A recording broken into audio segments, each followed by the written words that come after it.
Loida, I'm really so happy and welcome to the interviewer. Thank you very much, Dr. Boy Abunda. Welcome It's home. my honor. Maraming salamat at ikay nakadalaw sa Inang Bayan. How was it? Great. My vacation is with my family for Christmas, for the New Year, and then they left home. And then sabi ko, well, tapos na sila, narito na ako, I will promote my new book. And all the books, the two books at least. Well, last year, short time lang ako, was my book, Why Should Guys Have All the Fun? And yun nga, when people say, why did you write this book? Sabi ko, kasi gusto ko sana lumabas siya ng 75 ako.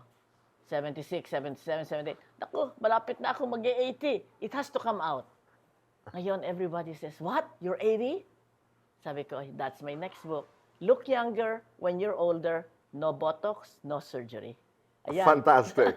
And we're going to talk about it. And the first book, that you mentioned, was in the #1 list of Amazon. Yes. For like 8 weeks. Yes. Congratulations. Wow, ang galing ng research mo. Congratulations. And we'll talk about it partly. But let's go to how do you actually look younger when you're older? Well, unang-una, mental. Okay? You have to think positive. You have to find joy in your life. And then, be sure that you practice, washing your face, putting moisturizer, using spray to hydrate your face. Yung mga ganon. Katapos, pagkain, kailangan moderate eating, move, ibig sabihin maglakad, or some form of exercise. So all of that is in my book. Okay. I wanted to go to staying calm. The world has become so noisy. The world has become chaotic. Loida, how do you stay still? How do you stay calm in today's world? Well, ever since Mr. Lewis died, I found a practice. I call it Zen practice. Zen Practice means you stay still and you count your breath. That means to say you're very present on the day of, when you say 1, you're present at 1.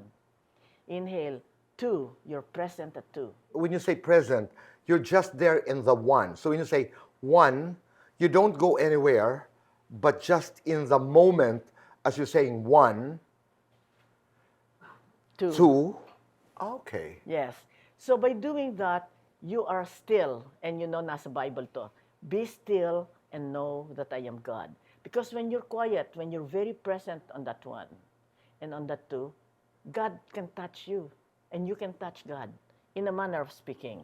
So in this chaotic world, you have to take time and be very still.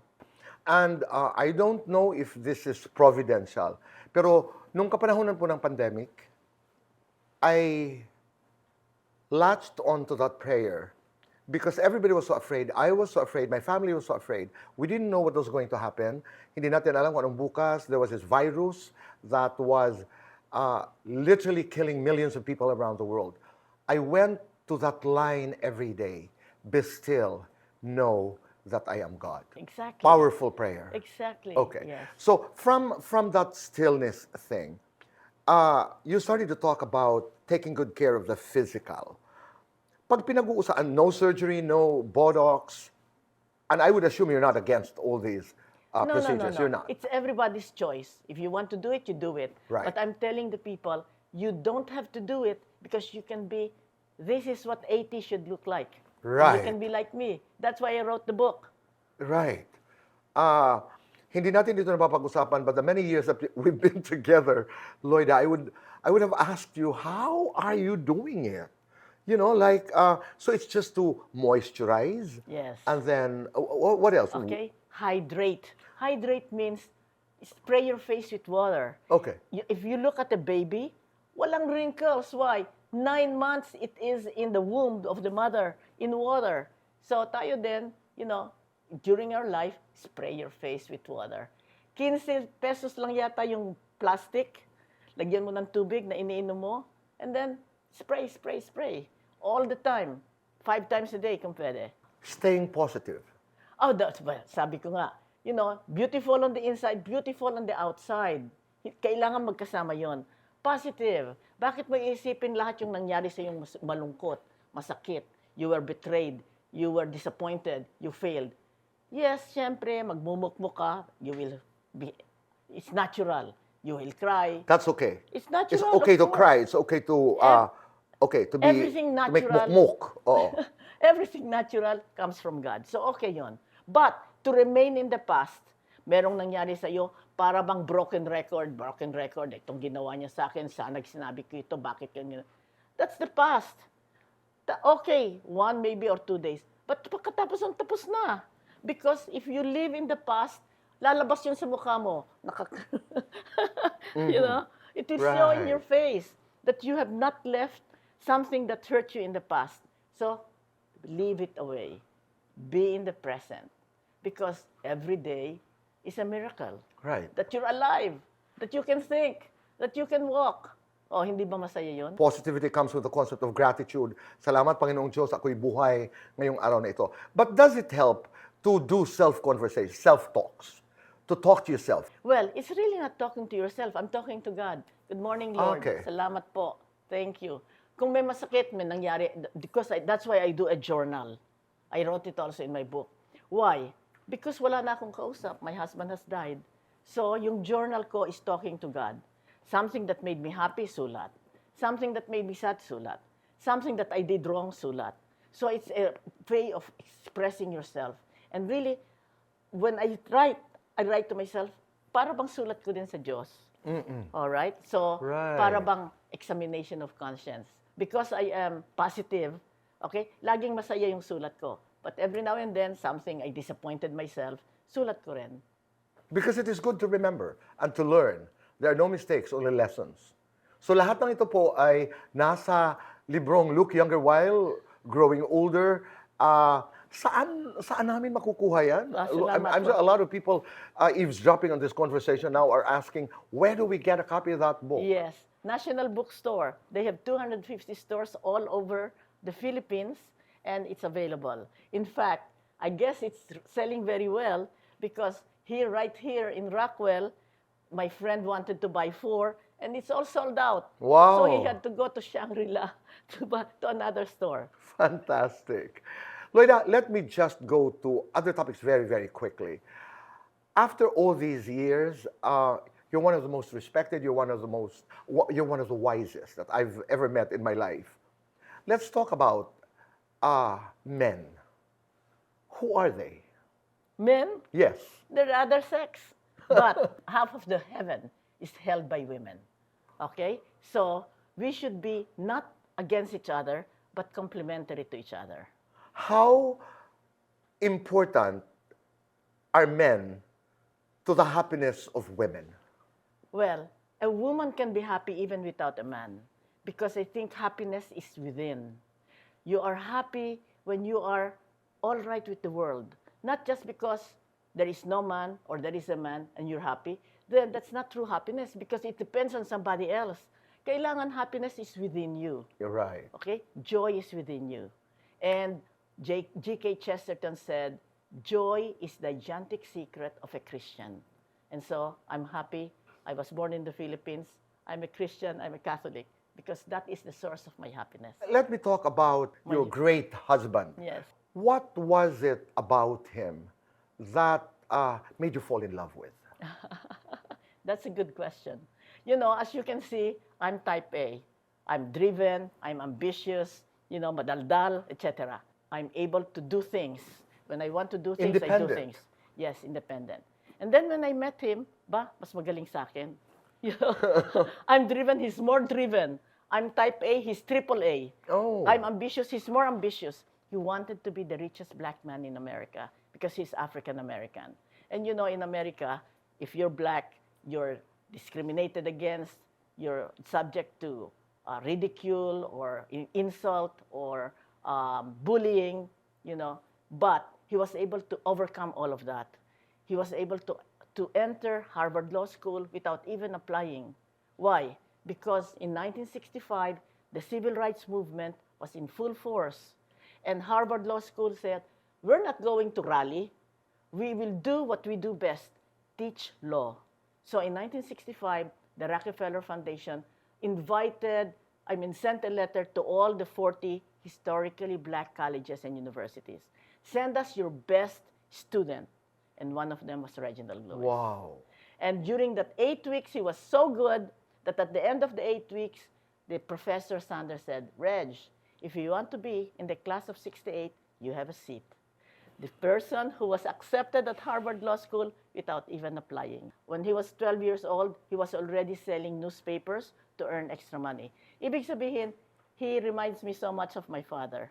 I guess that's why I fell in love with him. A lot of young people may be also listening into this conversation. After all these years, what is it, Loida, that you know about love for sure?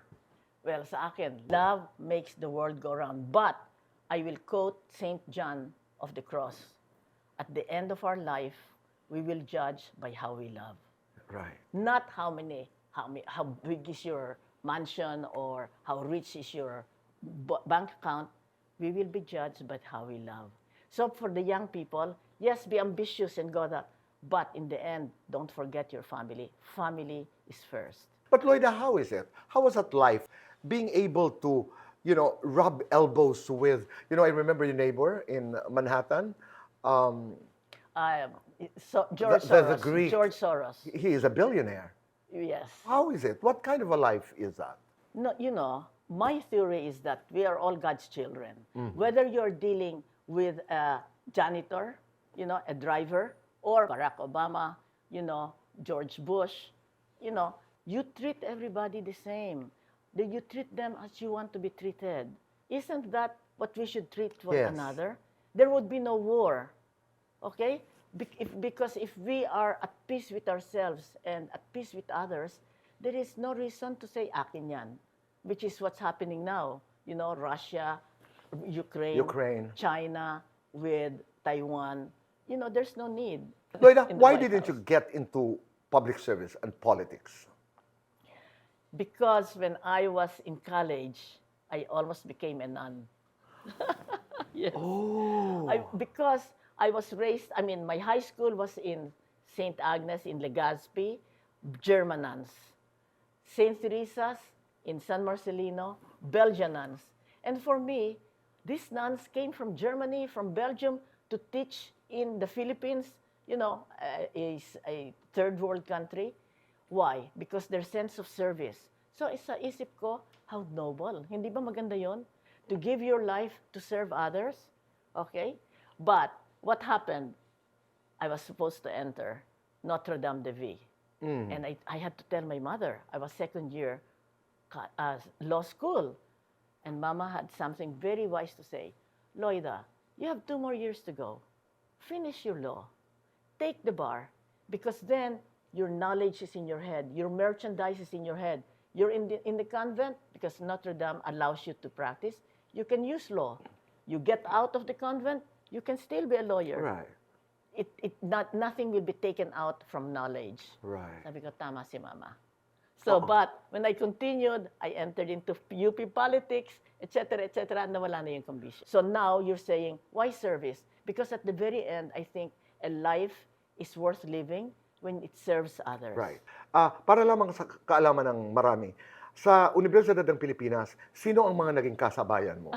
Jojo Binay, Franklin Drilon, Miriam Defensor. Lahat ito kasabayan mo, Loida. Kasabay ko. Oo, Wow. Yes, yes. What a batch. It was really, yes. What a batch. That's why I knew in my heart I can handpick all of them. So when I met Mr. Lewis, no, he wears the pants in the family. I will be the woman. Wow. And that was not easy. Of course not. Siyempre, Oo. ang lakas-lakas ng character ko. Correct. But I'm willing because I'm willing to not reduce my ambition, but I know that if we are going to get married, we have to be a team. Okay? And in a team, in the basketball, there's only one captain. Football, there's only one quarterback. In the company, business, there's only one CEO. So, siyang CEO. I am COO. Napakaklaro nung setup na ganoon. I made the decision.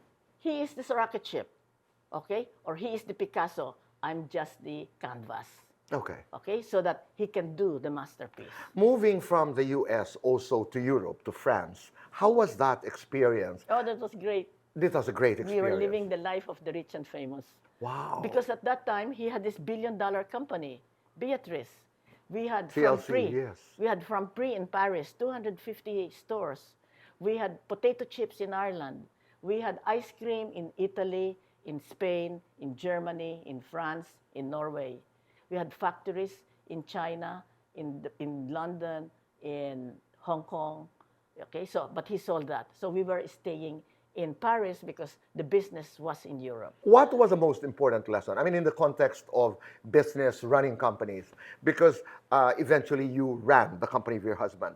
What was the most important lesson you learned from Mr. Lewis? Never give up. Never Okay, give he up. always says, keep going no matter what. So when I took over the business, I had to see, what do I have here? Unang-una, I was speaking with a very heavy Filipino accent. If you are my CEO, I must speak better. So I hired, Butch Meili is my PR. He said he hired a speech changer. So I had to learn how to speak good English so that I could be understood. Inalis ng konti yung aking Filipino accent.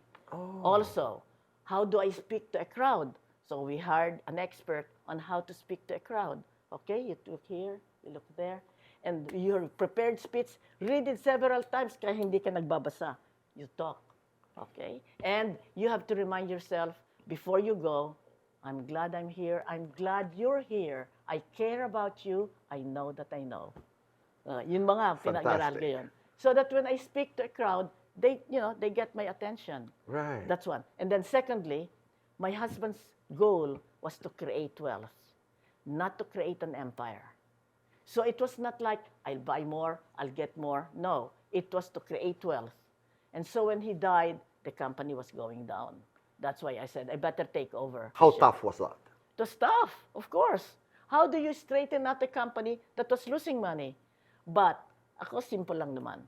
If your income is low and your expenses are high, it's simple. Reduce expenses, increase Raise. income. Okay? So that's what I did. I had to dismiss 50% of my corporate staff. Alis na lahat yung kanyang mga executives na hinahire niya. Even the secretaries, I had 4 secretaries, I had to let them go. But I have to do it with honor. So each one of them, kinausap ko.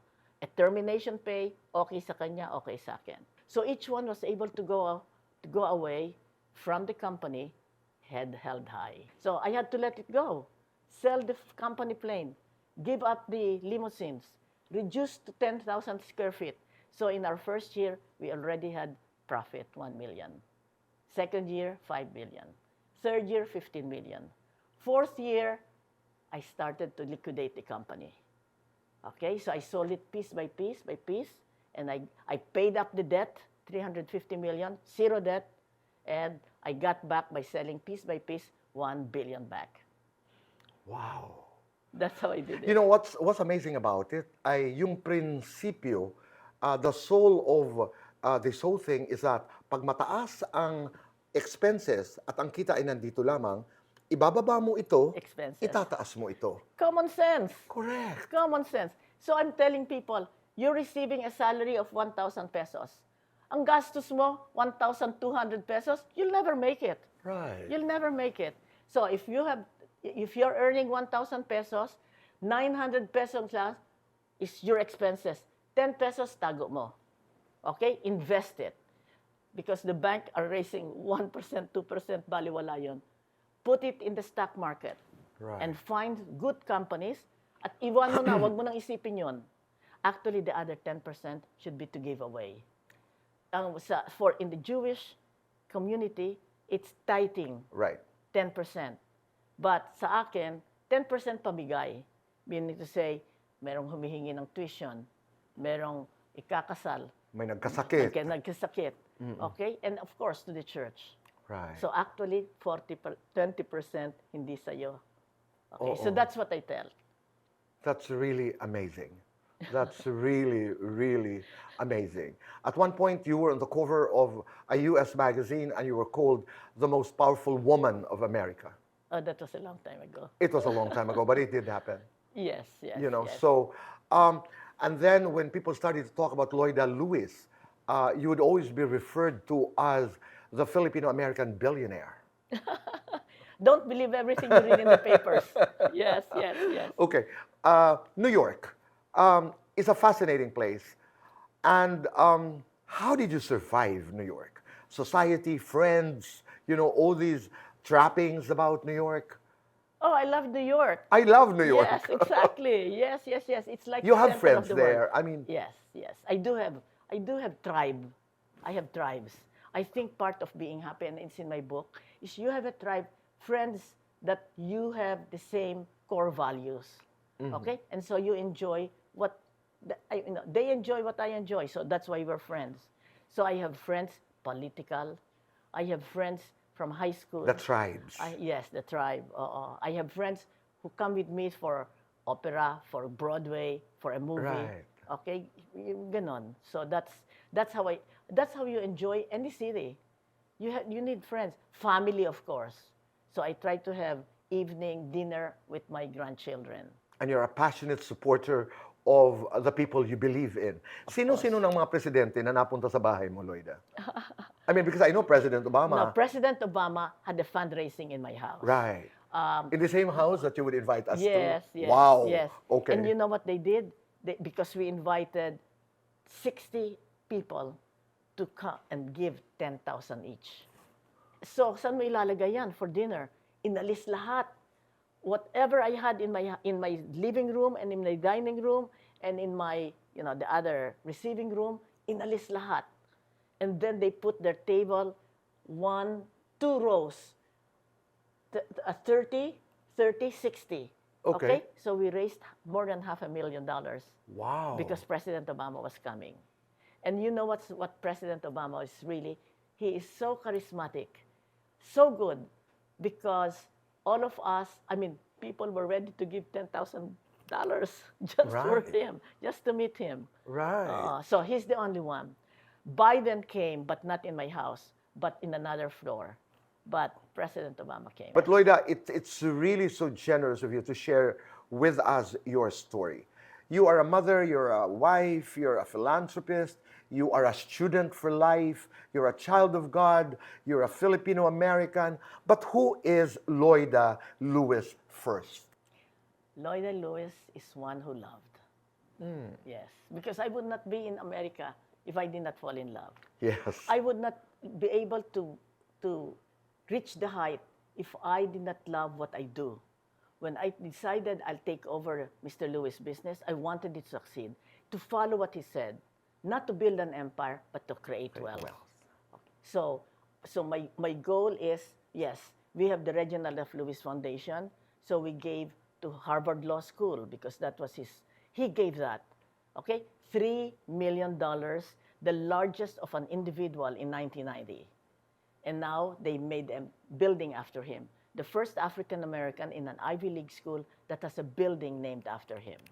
And then Wow. we also gave for UP, not College of Law, but the entire UP. Mr. Lewis gave $100,000, which is equivalent to 3 million pesos, and now it has grown. And also the Lewis College in Sorsogon, we have that 25 years of existence. From 300 students, we have 2,400 students. Not very many, but we have the lowest tuition in the province, and we are teaching information technology. And it was wonderful when we went to Sorsogon. We were in the airport. Mom, we are graduates of the Lewis College. Nasa airport lang kami.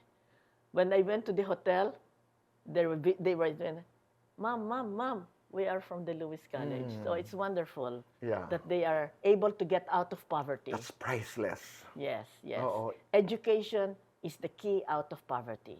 That's why we have the Lewis College in Sorsogon. Right. I just want to get a copy of the book.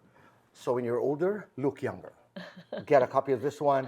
And if you have no copy yet of the first book, get a copy of, yes, Why should have men all the fun? Loida, thank you very much. Thank you. And I will not forget what you said earlier, quoting St. John of the Cross. Remember, in the evening of our life, we will all be judged on love and love alone. We heard it from Loida. Maraming salamat. Thank you. Thank you. Thank you so much, Thank you, Loida. sweetheart. Hi, people of the Philippines and people of the world. Hit the button below and you will be subscribing to the Boy Abunda Talk channel on YouTube. Let's keep talking. Kaibigan, tuloy ang usap.